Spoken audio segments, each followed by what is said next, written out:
Hey guys. Questions for Coach? James, what would the return of Chop Robinson do for your defense this Saturday, and was that your expectation? Yeah, still early in the week, but he was able to practice today. Obviously, you guys know he's been an explosive playmaker for us on the defensive side of the ball. You know, obviously against this unit, their ability to throw the ball, being able to get pressure on the quarterback and make him uncomfortable in the pocket, that would be valuable. He's also been disruptive against the run, so we're hopeful to have him. James, when you brought Bryce in to the game, was that just to get him snaps? Was Sal banged up? I know you don't talk about injuries. And what does it speak to the value that he can play both of those positions or all of those positions? Yeah, no, I think you guys or somebody asked me last week, whether it was in the press conference or in this after practice, we kind of view him as a starter. Right. And we feel like he has the ability to play both tackle and guard reps. So we want to make sure, after the game's over that he's got those types of reps because he's playing well and he's earned the right to be on the field. So it allows those guys to get a break.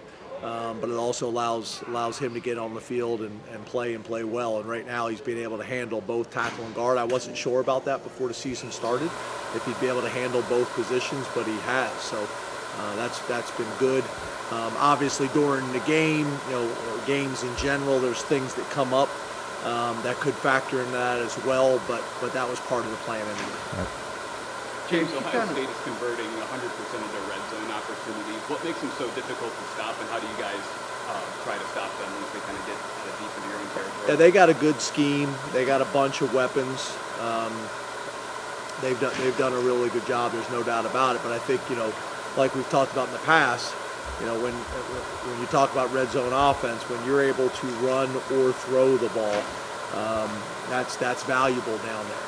Being able to run the ball, people are going to play specific red zone coverages, and the quarterback, makes big time accurate throws. I mean, he makes some throws on whether they're fade balls or seam balls or corners or whatever it may be, that it's a small window that he's able to thread the ball into, not only with arm talent in terms of strength, but also accuracy. So combination of really good receivers and a nice scheme and quarterback that's been very accurate in those situations.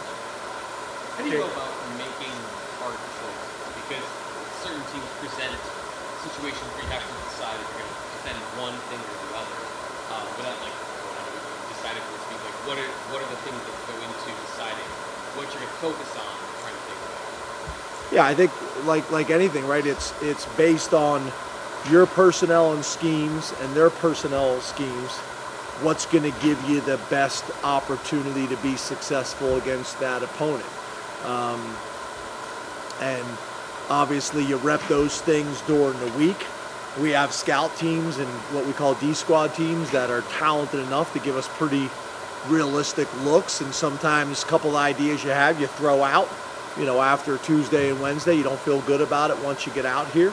Because at the end of the day, you need just enough in the offense and defensive game plan and special teams, but more offense and defense. That's going to keep them honest and on their toes, but not too much that you can't execute. So that's kind of the fine line of all of this. James, you alluded to this yesterday with Higgins. How tough is it when you recruit a kid, get to know him, and then he ends up on the other sideline, especially a kid like Fleming, who's pretty close by? You said Higgins. But I said Higgins because you started your press conference by saying so-and-so, we know him and we recruited him, but then you didn't say Fleming, but he fits that category. Yeah, so what are you asking again? I'm sorry? How tough is it when you recruit a kid, you get to know him, you don't get him, but then he's across the field when he picks another school? Yeah, I mean, let's be honest. In this league, it happens all the time, especially when you're talking about regional prospects. It happens all the time. Obviously, I think your point is, it obviously, stings a little bit more when you see them. If they go far away and you never play those people, it's a little bit out of sight, out of mind, which is also our argument on why they should stay home. There's been a number of prospects that have left and gone, far away, and a lot of times you never hear a whole lot about them after that. So I think your point is, obviously, if you lose a guy and now you have to play against him for 4 years, it's probably more impactful. I don't know if it necessarily is, but it feels that way because you obviously see him. The secondary faced this robust test down at Purdue. They're getting a Ohio State receiving core that's got a lot of options and weapons. What's the challenge when scheming for something, I guess, with that much variety? Yeah, I think your point is, Purdue's been doing it all year as well. Coach Brom's done a great job. I do think that is a test, that I think we did a pretty good job with. But obviously we're talking about, another scheme, with talented coaches, but also really, really talented players. And there was some guys at Purdue we were concerned about. I think everybody would agree there's probably more guys, at Ohio State that people are aware of and concerned of before coming into this game.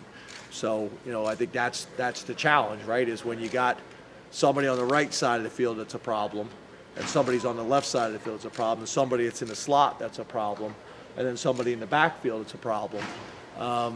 It makes it difficult because it's not like you can say, okay, we're going to take away the slot, or we're going to take away the tight end, or we're going to load the box because we like to match up at, outside with the receivers, kind of like last week, like we talked about. So that's when people are really difficult to defend, when they got multiple guys in multiple spots, that are proven and can hurt you. Luckily, we feel good about, our back end and have worked very hard at developing that group and recruiting that group. And those guys have been tested, but they're going to be tested again on Saturday. And obviously, if we can make the quarterback hold the ball and get off his first progression and get some pressure on him, that would be helpful too.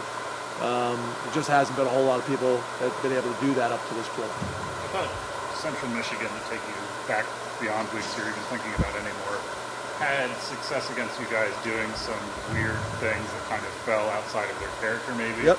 Obviously, maybe this weekend you don't feel like the disparity is quite like that, but when you are maybe not going to have the luxury of dictating terms the same way that you might every week, how do you balance your identity with, here are some things we're going to have to do that maybe fall outside of it to try and have opportunities to make some plays? Yeah, I think that's a fair point.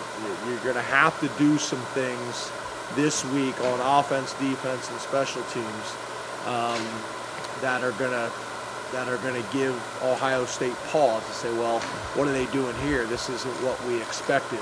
And whether that is a different formation to run the same play, whether that is a different motion to run a play, whether that's a different personnel group to run a play, or whether that's a different scheme, a totally different scheme that you're running this week that you haven't shown out of a similar formation or personnel group. That's defensively, different front package, a different blitz package. You're definitely going to try to do some things that give them pause as a coaching staff and give them hesitation as players. Hopefully the quarterback, you can do some things that pre-snap, he's not as confident of what you're going to do post-snap. That's when people talk all the time about quarterbacks, but it's really at every position, right?